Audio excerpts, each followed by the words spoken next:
Uh, a quick glance at the background here. That is a calendar from Brian Stevenson's extraordinary equal justice initiative down in Alabama. We're going to hear a lot more about him and the project. Before we get started, I want to remind people about the History Book Club. We have a lot of interesting book suggestions so far, but and Walt here is going to be principally in charge of organizing those. But we have a deadline.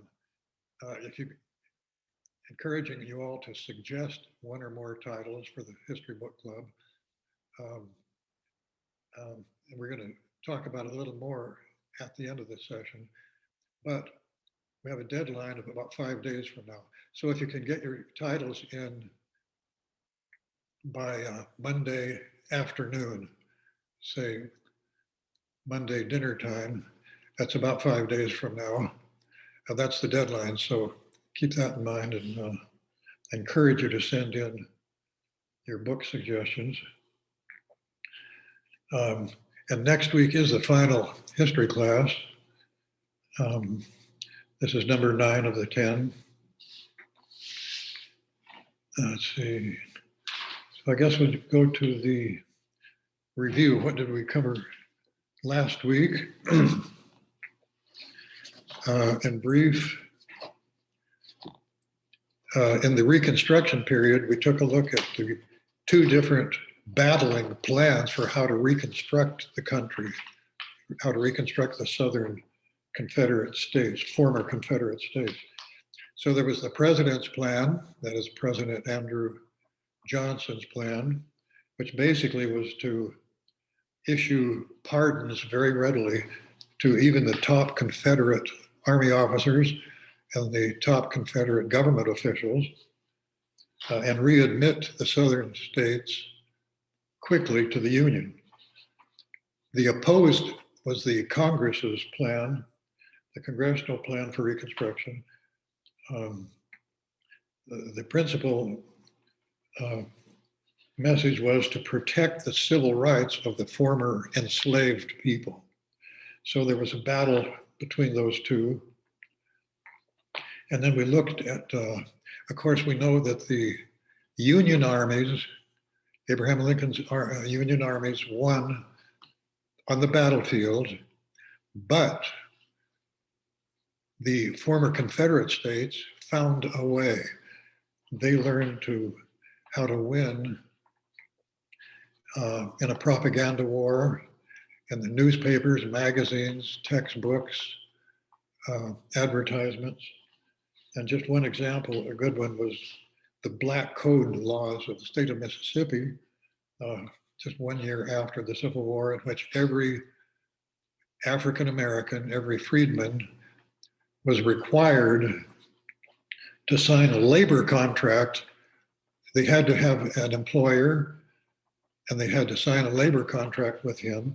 Very often, they had to have a job in order to get their pass, without which they would be arrested for vagrancy, and basically returned to whatever. Virtually all the blacks were returned to slavery anyway, slavery by a different name, which was sharecropping.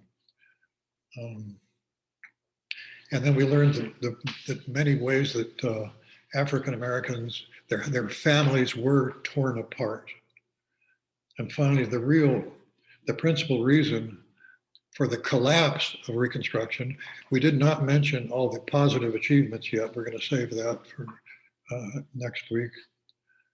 But the real reason, the main reason why Reconstruction collapsed was it was a decade of white terrorists attacking black sheriffs, black mayors, black teachers, black ministers, with the idea of keeping them from voting.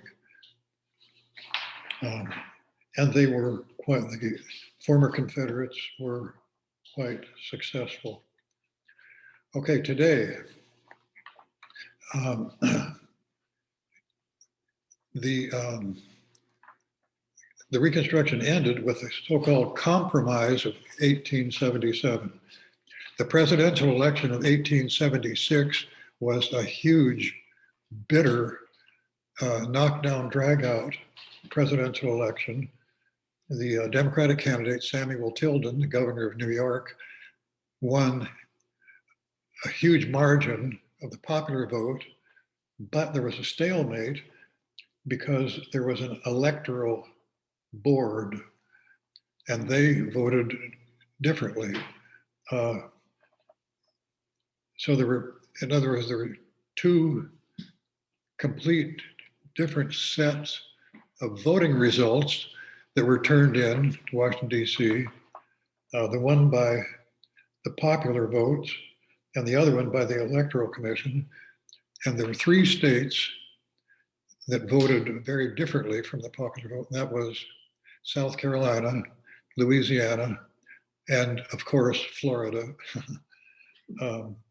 So it was a stalemate.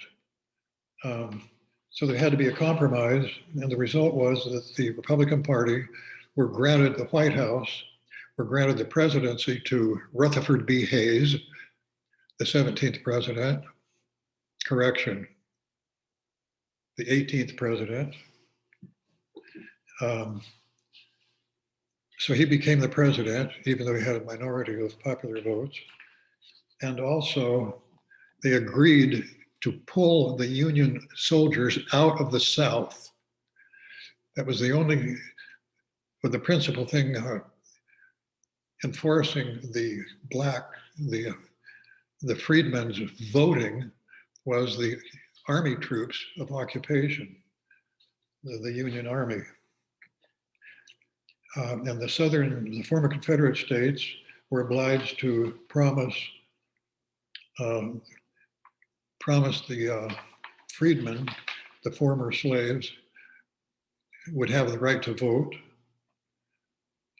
That promise didn't last very long. And also, the southern states were granted self-rule again, as soon as the Union Army pulled out of the South. What was the result? Well, you know about the Black Codes of Mississippi. Each of the former Confederate states passed a new constitution, new state constitution, among other things, that eventually banned all African Americans from voting. This basically, what this did, it set the tone for almost the next 100 years. That 100 years after the Civil War, African Americans simply were not allowed to vote until 1965, the Voting Rights Act of Congress. So that 100 years, if one were to summarize it, it would be that the white supremacists, led by the Ku Klux Klan, carried out many massacres of groups of African Americans and more lynchings, mob lynchings, and individual terrorist act against African Americans, with the idea of ensuring that the African Americans keep in their place, that they remember, they know, and of course they learned that very clearly, that they were expected to stay in their place as a subordinate caste. Pictures. Yeah, let's start with the first picture is, we'll see, it's Rutherford B Hayes, the 18th president. And then a couple of pictures related to here is President Rutherford B Hayes, who came in second in the popular votes. He was described often as a first-class man in a second-rate category of men.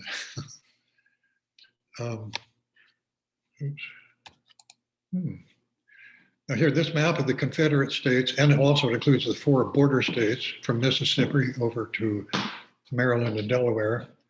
So all of these states were able to rewrite their own constitutions, which meant white supremacy in the entire South.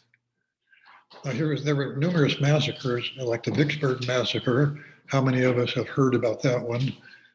Dozens and dozens of other massacres that we didn't even learn about. The Memphis Massacre was even fairly famous, of 1866. And here, this is a picture of the extraordinary movie, Birth of a Nation. Griffith, the great movie director from Hollywood. But it's the Ku Klux Klan here are glorified. The poor African American is pictured as a villain, and the trouble, the cause of the Civil War. Oh, this is extraordinary. Here is a march of the, oh no, let's see.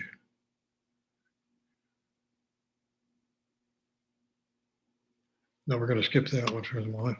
This is a march of the Ku Klux Klan in the 1920s, 1926. This is down Pennsylvania Avenue, and the far end is the Capitol building. We are up near the White House. The Ku Klux Klan was so powerful and so accepted by the entire South and even some in the North that it's stunning to see them in great numbers parading to the White House. This extraordinary photograph right here is taken in Twisp in the 1920s. There was a Ku Klux Klan convention in this part of north central Washington. And you have the Grand Wizard sitting in the center. But this was in the building is gone, but if you're familiar with historic photos, the old Opera House in Twisp, which doubled as the theater and movie theater, that's where the Ku Klux Klan convention was held. Now this map right here shows, this is during the 12 years of Reconstruction, these are all massacre sites in almost every state of the South. Shows how widespread white supremacists massacred African Americans on a large scale. Here's one drawing of a lynching in Kentucky. Here's a stunning photograph. In the archives, there are hundreds and hundreds of pictures of lynchings. This is Thomas Shipp and Abram Smith. It was a lynching in 1930. Lynchings went on continuously from the end of the Civil War right up to 1950.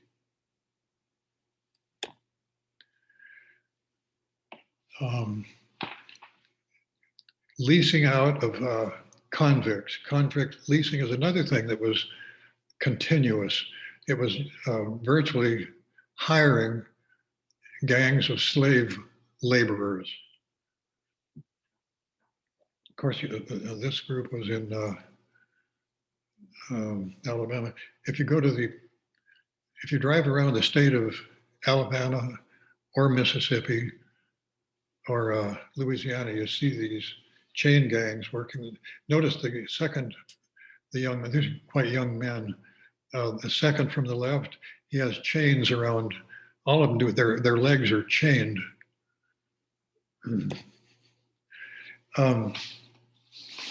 This is an extraordinary gentleman who has had a huge influence on publicizing the lynchings and the abuses against African Americans. This is Bryant Stevenson. He grew up in southern Delaware that had been slave territory, plantation territory, along with southern Maryland was former plantation territory. So Bryant Stevenson grew up in an area and the schools were totally segregated in his early school years.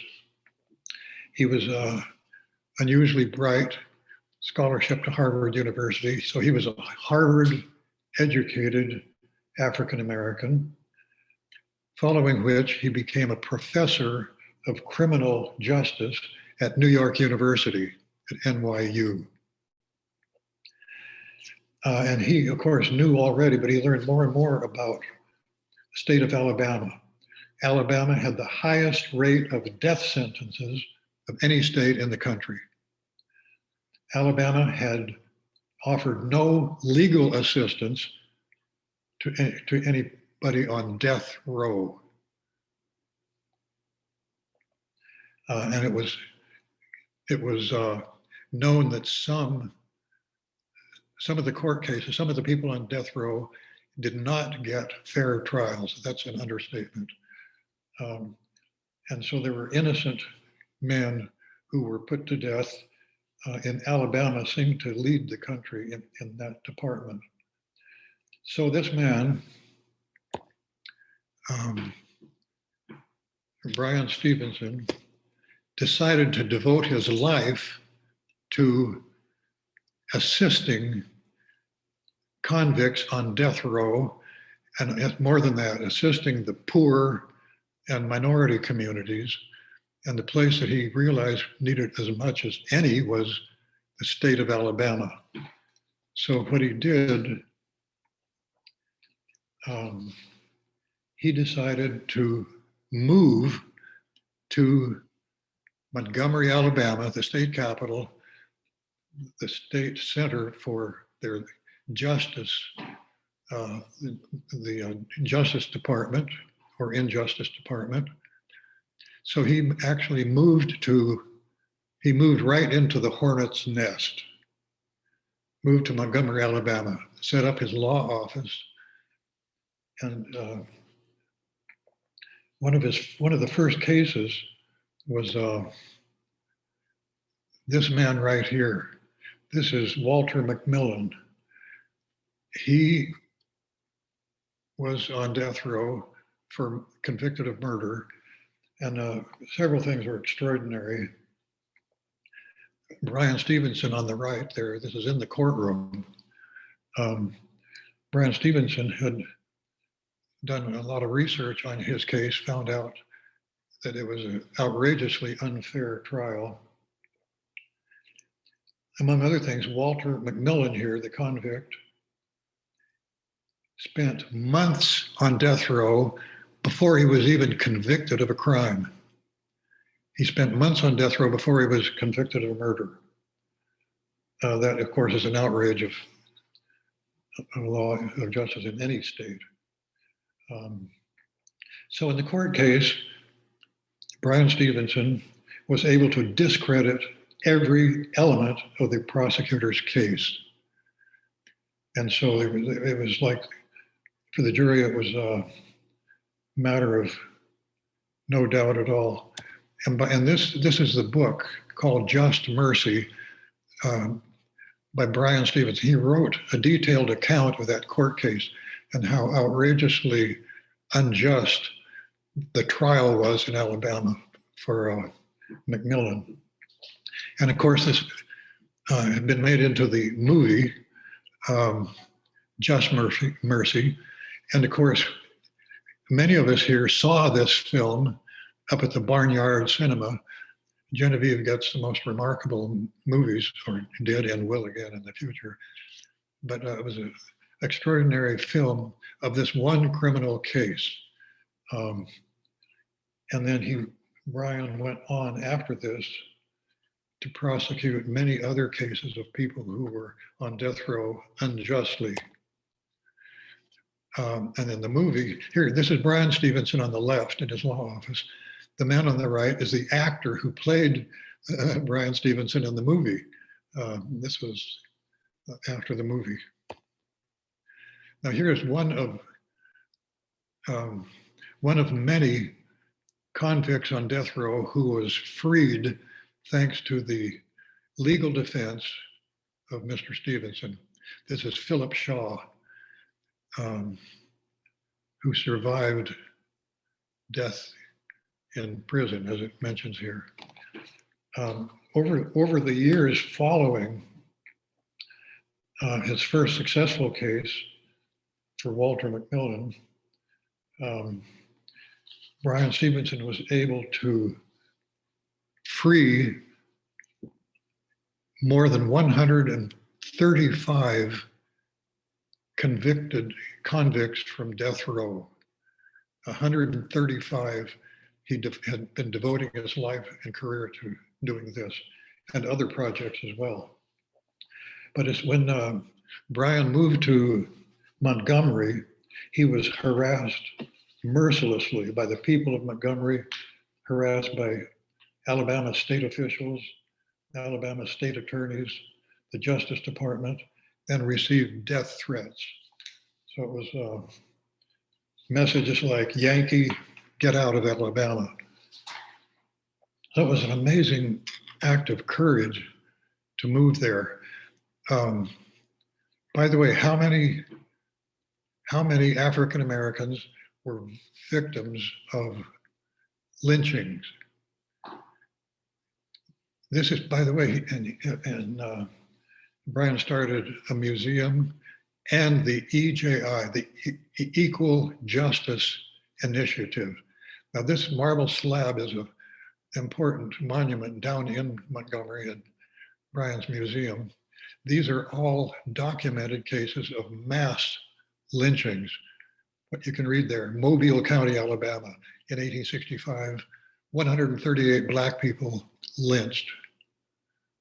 Above that, Bell County, Texas, 1866, 7 Black people lynched. Over on the left, Memphis, Tennessee, 1865, 20 Black people lynched. We're going to learn more about this extraordinary museum in a few minutes.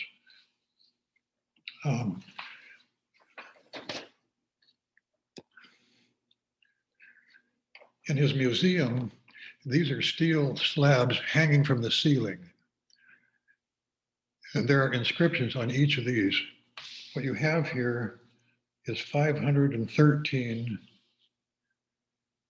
slabs commemorating each county. I should go back to the Confederate States, the map. But each one of these represents a county in the United States where lynchings took place. 513 different counties experienced lynchings. Now here's one illustration from 1908 called Black Men Lynched. And the hangman up there is arranging another noose. Now here's a close-up of some of the hanging steel slabs commemorating lynchings.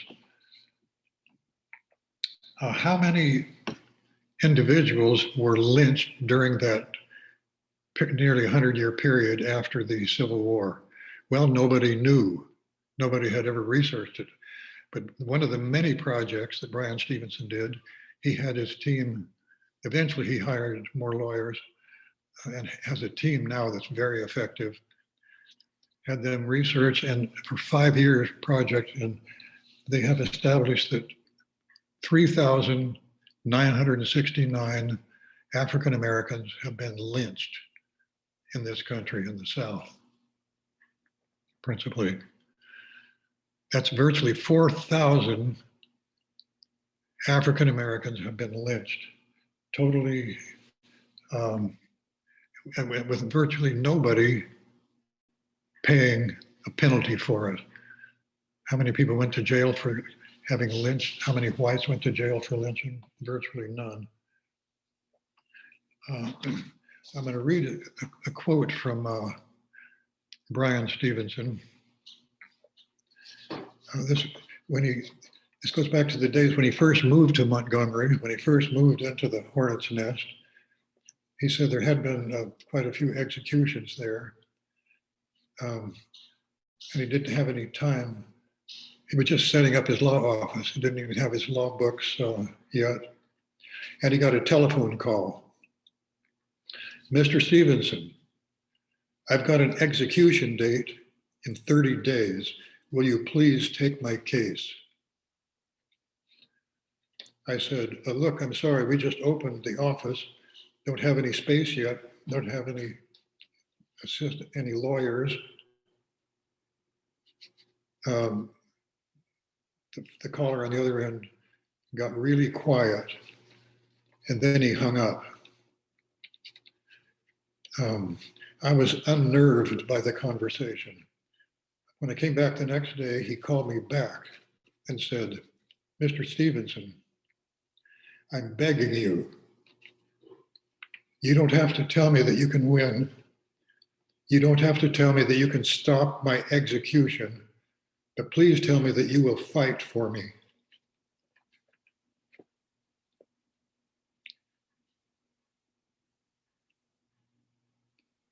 When he put it like that, it was impossible to say no.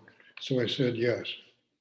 And it indeed was too late to take up his case, but I tried for a stay of execution.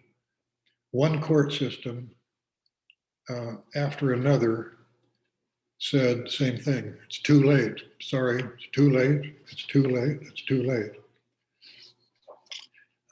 And by this time, Bryant had plenty of evidence that it was an unjust conviction, but the man was executed. But Bryant Stevenson went to the execution place. He was there with him in his last hours, and Bryant held his hand for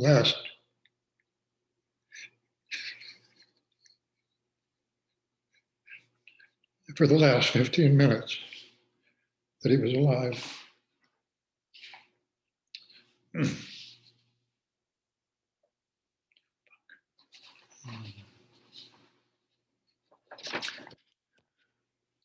Here is another lynching of an unidentified person, African American, in 1925. So these lynchings went on very frequently. The 1890s, the 1900s, 10s, 20s, 30s, lynchings were very numerous, pretty extraordinary.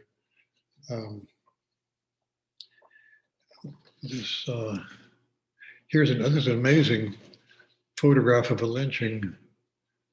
You see the legs of the victim hanging from a tree, and all these white supremacists looking, kind of posing for the camera, official photograph. And Bryant Stevenson portrait again. Among other things, he started a museum, a lynching museum. And in addition to that, he started this Equal Justice Initiative. Now, this building is an important historic building in Montgomery. It's an old historic brick building, and this building was a warehouse for enslaved Africans. Bryant was able eventually to purchase this. It wasn't being used, and it's right down in the center of Montgomery. So Bryant started this initiative called Equal Justice, and he had hired eventually a team of attorneys, and they sought out cases, people very poor and minorities who had no hope of taking their case to court. So that's to eventually, we're going to see that he had 4 different buildings, institutes in Montgomery.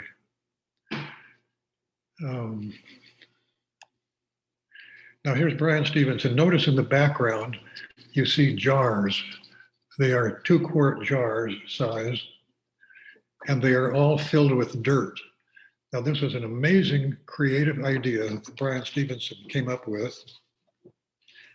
This museum is a proactive museum. It's a hands-on museum. A person can participate and add to the museum. Any of us can participate. Those jars of dirt have the name of a person who was lynched. And this is dirt from the spot from under a tree where the African American was lynched in Alabama.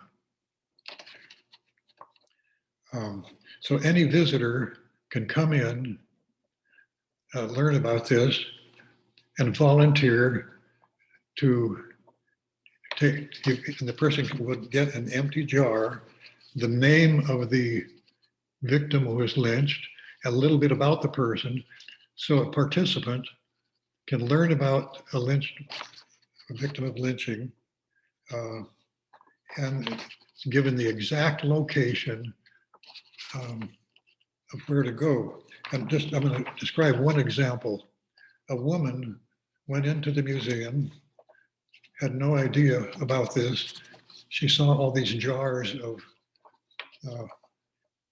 the dirt from the site of lynchings. So she was given an empty jar, the name and description of the victim, and exactly where to go. So this woman drove out in the environs of Montgomery, Alabama. She drove out to the site and found the lynching tree, looked up into the branches and realized that this is where an African American was hanged by a mob. So she got down on her hands and knees and started digging in the dirt. And at that moment, she noticed a pickup truck was driving by. It drove by slowly. There was one man in the pickup truck was watching her digging. She noticed that the pickup truck drove off, stopped, turned around, drove back, stopped his pickup, and he got out. This was a white man. And he said, "What are you doing there?" And the woman, of course, was panicked in fear. This was rural Alabama. She didn't know what to say. So finally, she just decided to tell the truth, tell exactly what she was doing there, which she did. And the man listened to her. And finally, he said, "You know what? My family, my grandparents may well have been part of that mob who participated in the lynching."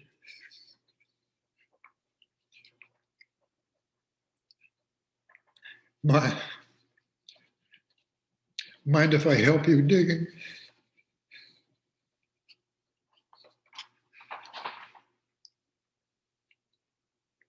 Mind if I help you digging?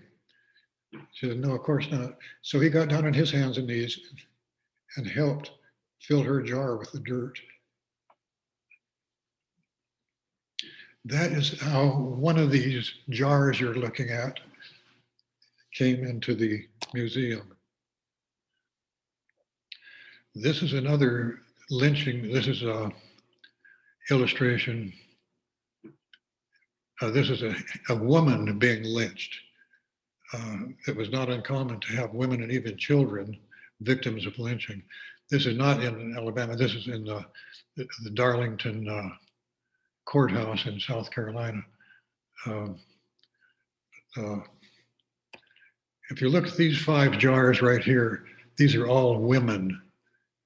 Dirt from the lynching site of women: Mary Jackson, Meredith Jones, Eliza Woods, Laura Nelson, Elizabeth Lawrence.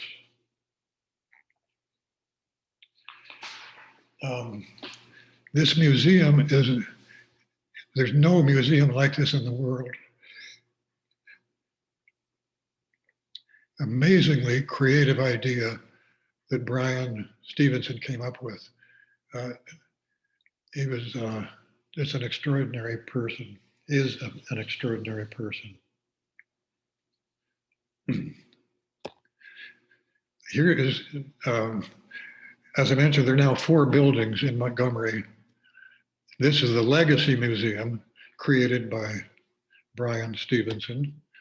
a close-up look, you notice the four posters on the right are all blacks in their prison garb.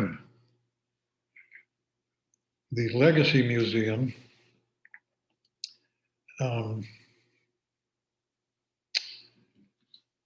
then here is the interior of the Legacy Museum. This opened, by the way, in 2018. It's only 3 years ago. Look, it's a state-of-the-art, extraordinary museum showing the cases of many of the African Americans who were lynched. It's really extraordinary. This is another exhibit at the museum. These are actually bronze castings of Africans who crossed on the Middle Passage. So this particular memorial at the museum site is a tribute to the Africans there were 12 million Africans who were kidnapped. 2 million died in passage, but who suffered the Middle Passage to get to the United States.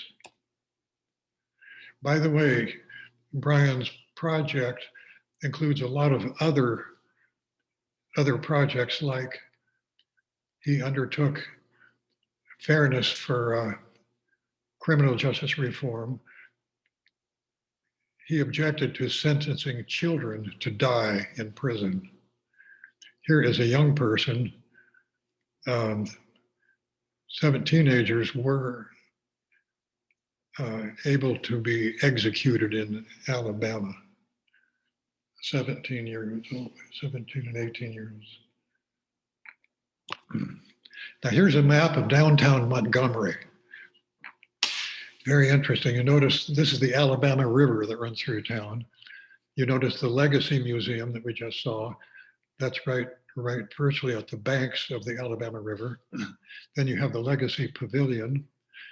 And then a few blocks away, you have the National Memorial for Peace and Justice. And you have the Peace and Justice Memorial Center.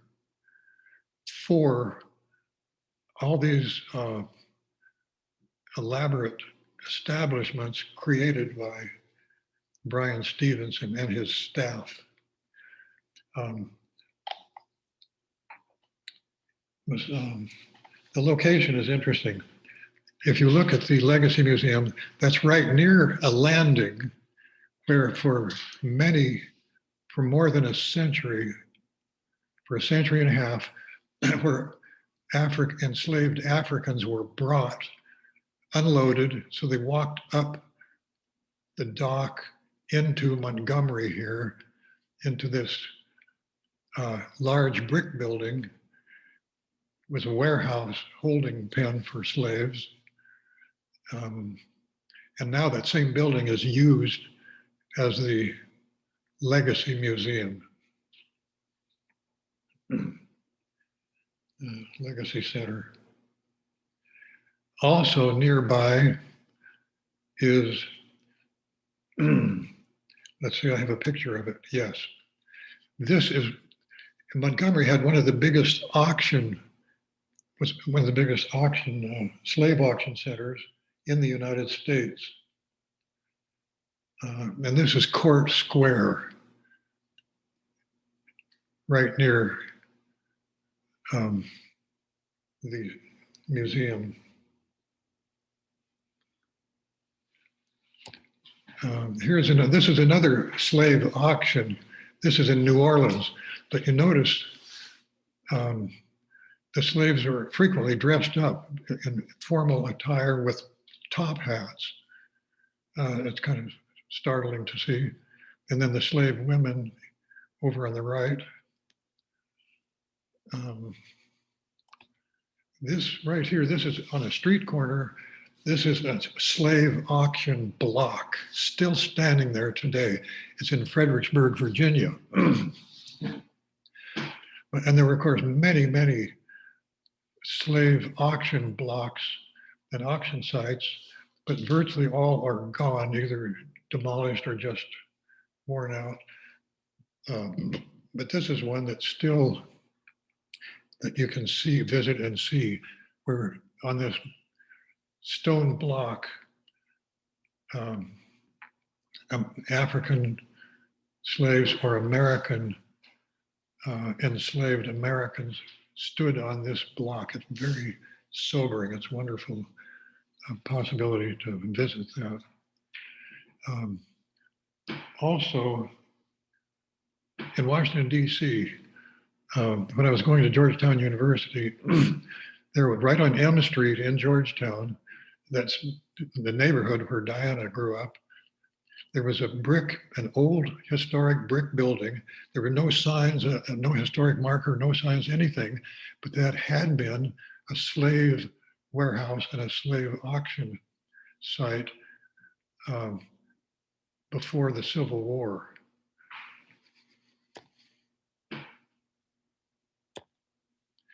Oh, this is interesting. Brian Stevenson was rather disturbed by the fact that there are in downtown Montgomery, there are many, many dozens of historical markers, all having to do with the history of the Confederacy. Montgomery, after all, was the capital after Richmond was abandoned. President Jefferson Davis, who happens to be an eighth cousin of mine, a very distant relative. My grandmother Davis has told me. Anyway, so this became the capital of the Confederate States. Many monuments in downtown Montgomery and many historic markers, but not one historic marker related to slavery. Here, one of the great slave markets of the South, one of the great defenders of slavery, Alabama, and there was not a word in any of the historic markers of the historic literature about slavery. Now that's one feature, by the way, of the famous Lost Cause. When Robert E. Lee died, there was a wave of grief and mourning across the South, and that reinforced the myth, the rewriting of Southern history, the myth of the brave Confederate soldier fighting to keep out foreign invaders. But the Lost Cause does not include anything about slavery. It insists that slavery was not why the Confederates were fighting the Civil War. And that myth, still believed by some Southerners. In any case, Brian Stevenson thought it was very strange that there were no historical markers related to slavery.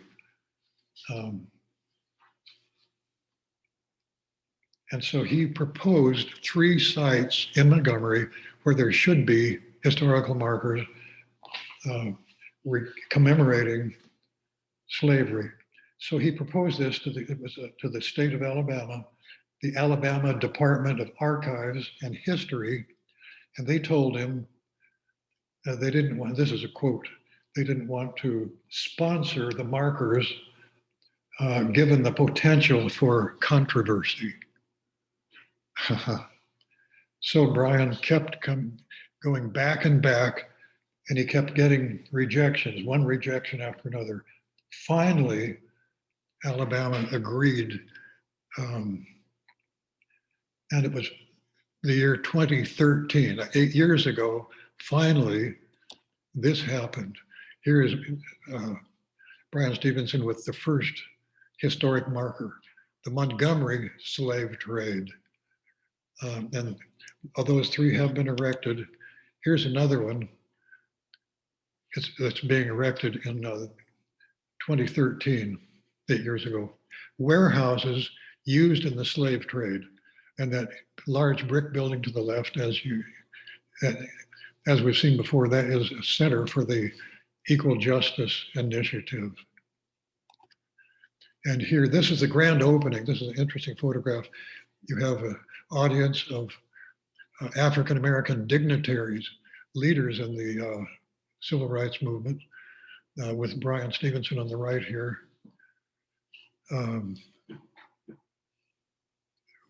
The day that this, one of the three historic markers has been erected. Here's another historic, by the way, that set off a trend, and this is a lynching historic marker in Florida. So it's becoming a little more acceptable.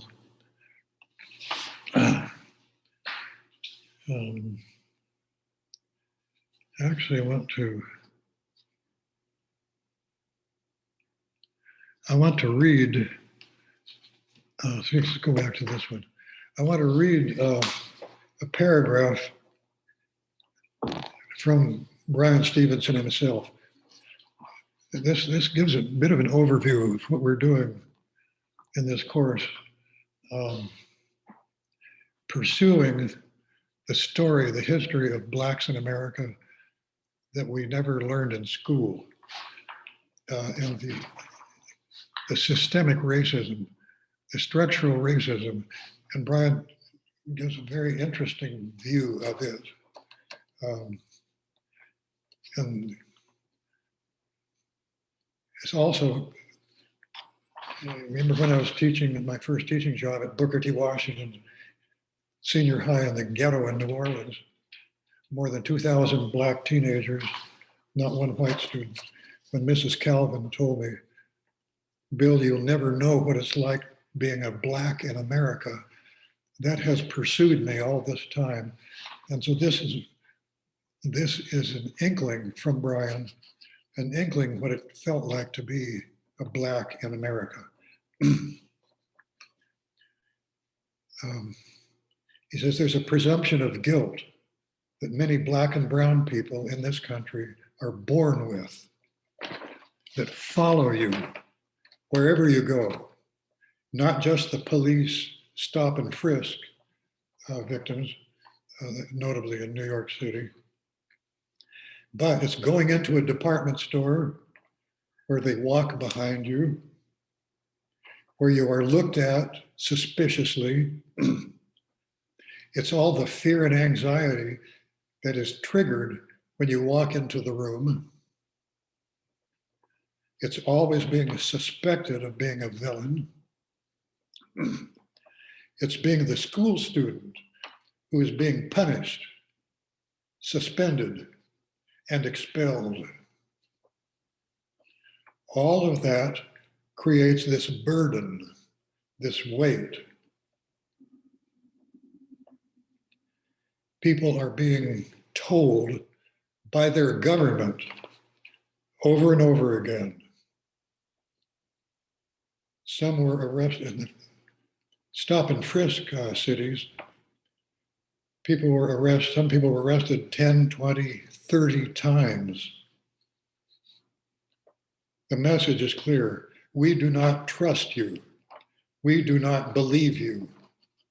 We don't believe that you are a safe person.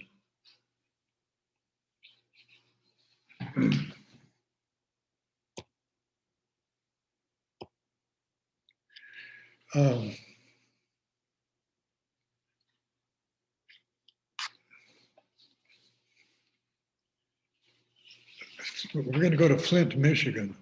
This is I'm going to finish with 3 examples of how systemic racism affects African Americans. In Flint, Michigan, I think we're all aware of the drinking water catastrophe of 7 years ago, of 2014.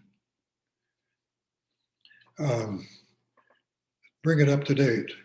2 months ago, this is January the 15th, federal judges brought federal charges were brought by judges against 8 former Michigan state officials, including the former governor of Michigan, Rick Snyder.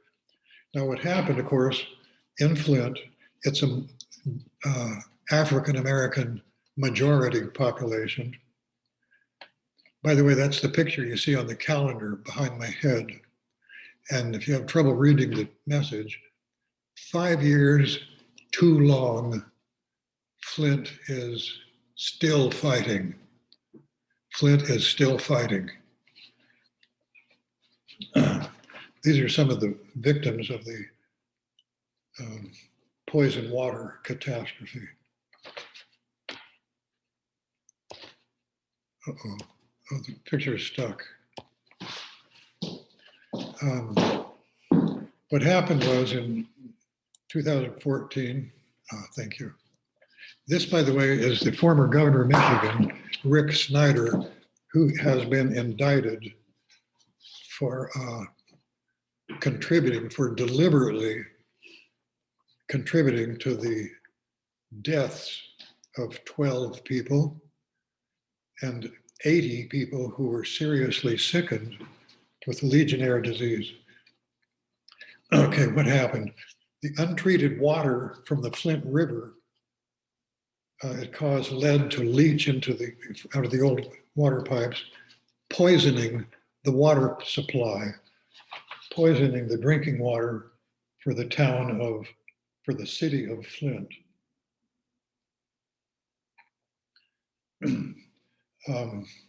Rick Snyder and his colleagues have been accused of perjury. Here's the former governor swearing an oath to tell the truth. And he and 8 others, or he and the 7 others have been indicted for perjury, other charges, including involuntary manslaughter. If Flint had been a white suburb, this would not have happened. And the evidence, some of you I'm sure have heard on the news, some of the evidence, the emails back and forth between the governor and water commissioners and officials in charge of Flint's water supply, the evidence is simply shocking. It's deliberate, calculated plan to simply not treat the poisoned water, drinking water for the city of Michigan. That is a glimpse into the systemic racism.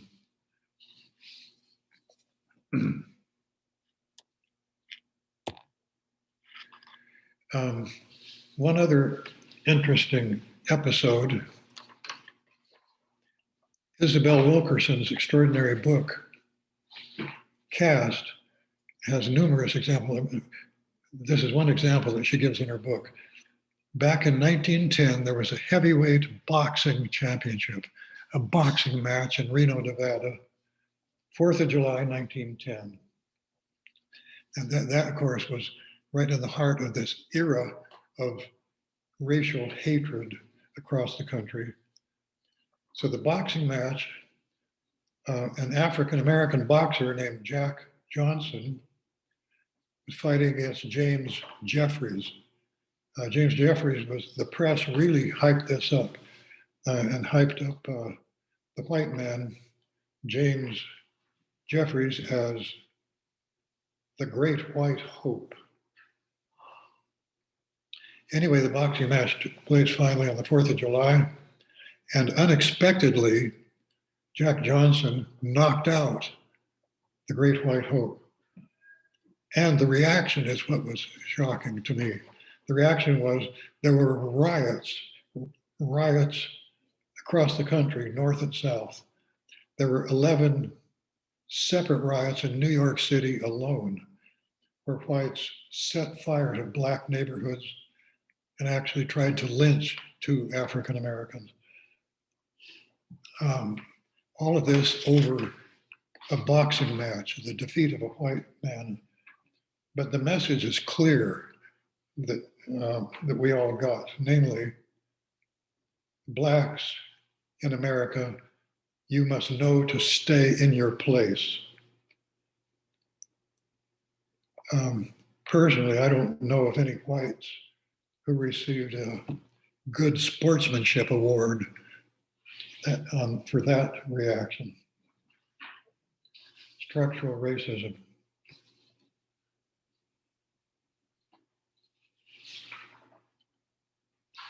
Finally,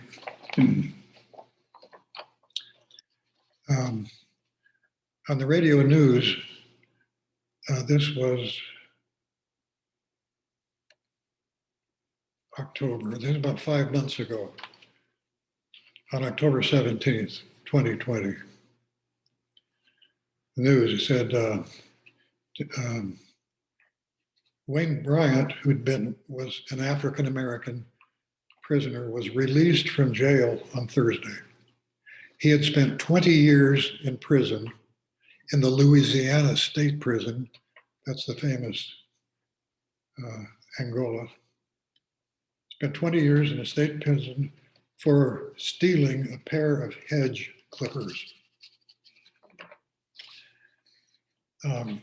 Admittedly, he had other crimes on his record before that, none of them nonviolent, but literally 20 years in prison for stealing hedge clippers. Now, immediately you think of a comparison. What about compare his case with perpetrators of big crimes,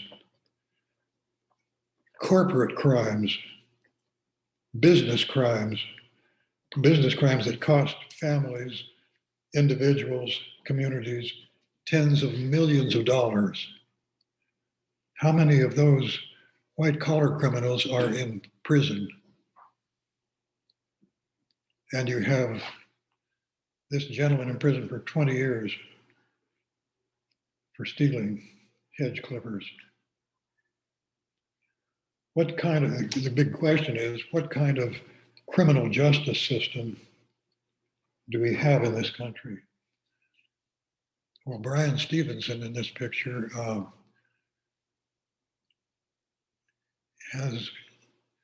has one answer to that. Incidentally, Time Magazine had, you may remember, they picked the 100 most influential people in the country. And Brian Stevenson is one of those 100 most influential people in the country. What can one person do?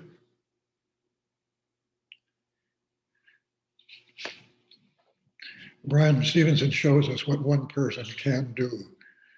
He's extraordinarily creative, and the huge impact that he's had on bringing to public awareness the horrors of the injustice system, especially focused on death row victims in Alabama.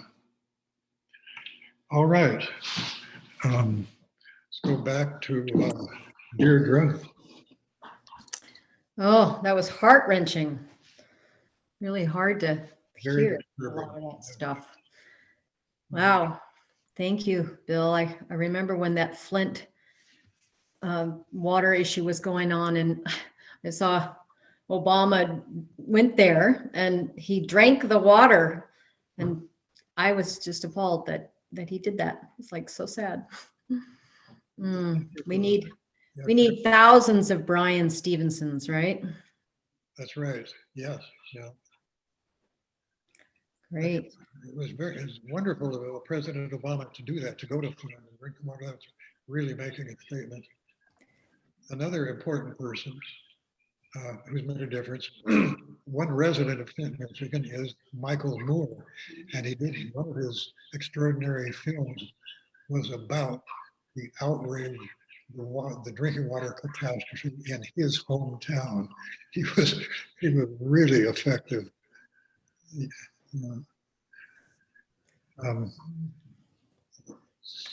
Yeah, also that photograph of the Ku Klux Klan in DC how it just went on and on and on. That really struck me. Yes. Geez. I mean, you can see why it's so hard to change, because there's so many people that still, believe that. But it was really heartwarming to hear the story of the lady who went to the tree and was digging the dirt. And that guy was saying, oh, that could have been my family. He could have gotten really pissed off, but he helped her, that was like, oh, there is hope. That was extraordinary. Yes. Yeah. Great. Yeah. And people in Alabama are changing. Some are changing across the Deep South. Well, I know we have some questions. Are you there, Jim? Yeah, there's really only one so far, and I think you partially answered it. You may want to expand on it. Sheila McLean asks, were women lynched? Oh, yeah. Women indeed were lynched. I had one picture of the 5 jars of the dirt from, I don't know I don't know how many, but even children were lynched, African-American children. So it was just brutal beyond our imagination. But I don't know the statistical figure. It was the vast majority were men, African-American men. By the way, I want to say a little more about the History Book Club suggestion. Jim, are you there? I mean, Walt. Yeah, Walt here, who's going to be tabulating them. You want to say a little bit about the detail, Walt? Like. Okay. Okay, I can. Can you hear me? Yeah, we can. I can hear you. Clearly. Okay. Yeah. So we've got so far we've gotten input from about 5 people, a total of about 12 titles, and I'm trying to put all that on a spreadsheet. But the important thing is to have the title, the author, the number of pages, and a little bit about the book, because we probably will try to do a vote based on what's on this piece of paper, unless we can figure out a way to have a discussion about it. And then also the name, your name as the nominator. So title, author, number of pages, your name, and maybe the publication year. Yeah. And I'm going to put all these, collate this information onto a spreadsheet, and then we can make that spreadsheet available to everybody that wants to vote.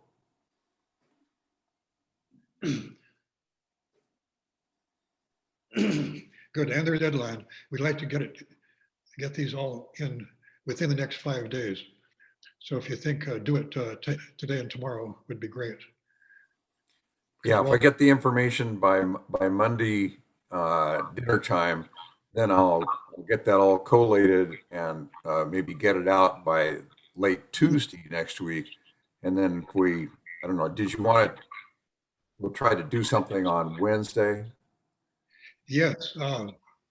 Emily Nelson here says that we can go a little bit overtime on Wednesday to finish, to explain like how to do the voting. We'll probably, on the voting, you all will have the list of suggested books.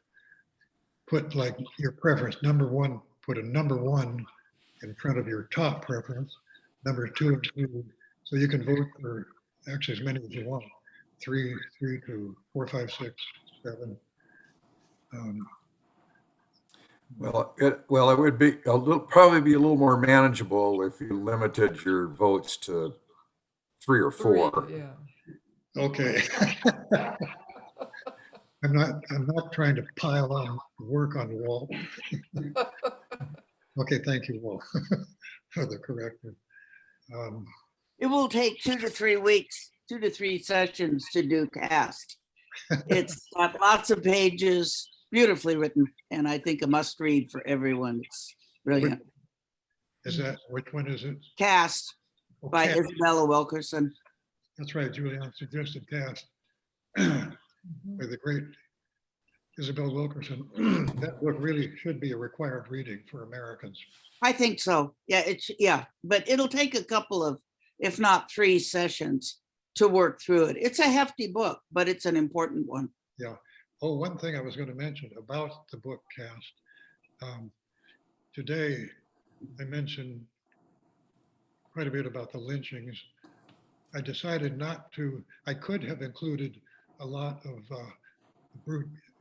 details of brutality against the African Americans. Oh, that's okay. But We know what they did to them. Well, some of us do. if you want to pursue that in more detail, go to the book Cast, page 151. It's a section, it's pillar number 7 out of the 8 pillars of racism. Yep. And 6 or 8 pages on details of African Americans being tortured and abused. It takes a tough stomach, so Yeah, it does. take a deep breath before you do that. But anyway, that if you want to pursue that further,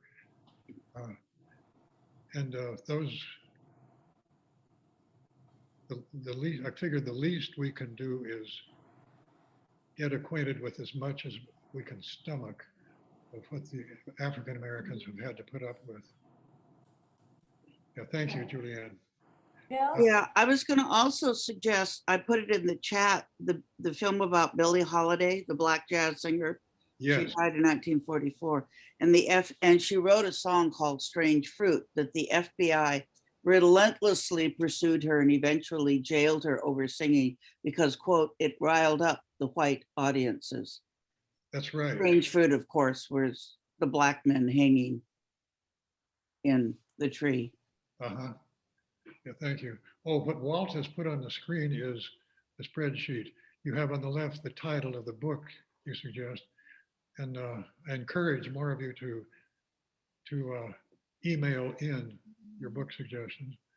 And That's then- odd. Cast isn't there, Bill. Oh, okay, it's for me, I guess. Yeah. Yeah, there. Cast should be there. Oh, no. This is just the beginning of the list. These are Oh. these are the only ones that we've received so far. So Yeah, I sent you Cast. Cast Oh. should be on there. Yeah, I sent it to Bill and to you. It should be on there. I'm pushing it because I think it's incredibly important to read that book. Yeah. And it's not there, so I'll resend it. well, I'll check my inbox. Yeah, I sent it right after the last meeting last week on Okay, Thursday. we're gonna move on. Bill, can I just say something? Yeah, Mary Ann, go ahead. I was in a book club before the pandemic, which was Concerned Citizens of Bellingham, and we read all kinds of books on racism, and we studied the water situation. And there's a couple really good books out there if you're interested in following through on them. One written by the pediatrician that was the first to realize what was happening to children. And it's talk about racism and pretending that nothing's happening. That's a really tragic story that's still going on today. So What's the anyway, title? there's some books out there. What's the title of that one again? I'd like to tell you, but I gave the book away. And Oh. I think I gave it to Glenda Johnson, so Glenda's out there. I think I gave them both of the books, but if not, I'll try to find out the name of the book. I never write anything down. so. Send it to me if you can scare it up. Yeah. Okay, another thing. Next, Patty Yates. Patty Yates, of course, has done a painting during the history class hour every time. And Oh, nice. if Patty, if you're still there, we'd like to see what painting you've done today. Patty, can you talk so that it can be in our Well, here's. Oh, speak sure. view? Okay, here's one of 4. Wow. The landscape of the Cascade. You did 4 today? Patty, Yeah. you They're did little. paintings Wow. today? That's Wow. fabulous. This one was just, you were breaking my heart, Bill. Yeah. Looks Yeah. like tears, black tears. Yeah. Fascinating. That I was- tried to do something happy. well, It's The buttercups are showing. And one more into the mountains. Wow. Oh, Good. That's wonderful. Can we Thank see the first? Some people missed the first one that you held up. Can we Oh, go- the first one? mm, Are the Cascades, presumably? Very nice. wow. It's beautiful. Boy, driving from